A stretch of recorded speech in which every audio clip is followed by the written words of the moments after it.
How did I get here? Let's find out. This is where it all started, the cradle of Volvo Penta. When I stand here next to this engine, it's humbling to think that this is where it all began, here in Skövde back in 1907. Today, the Skövde plant is a place of constant innovation, so extensive that you don't walk around here, you need to drive. Take us to the Foundry.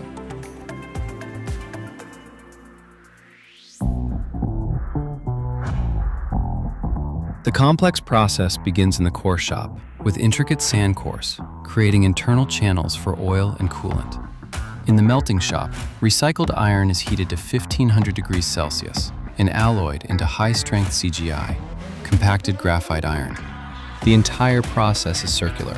95% of the sand and 100% of the metal chips are reclaimed to create new components. Precision engineering is the standard in Skövde.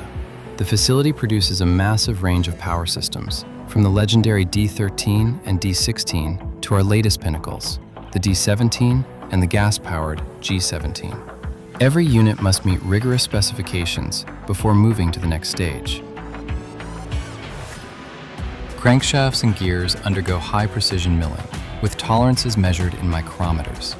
The machinery handles components up to 1.6 meters, constantly up to date to meet the demands of next-generation fossil-free fuels.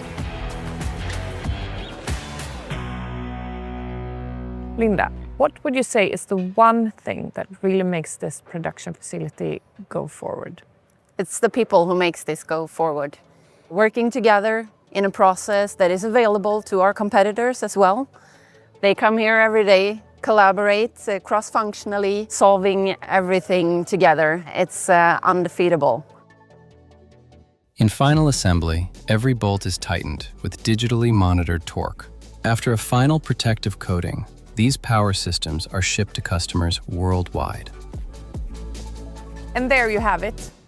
From that very first engine, built in 1907, to these Volvo Penta powerhouses, built on our core values of quality, safety, and environmental care.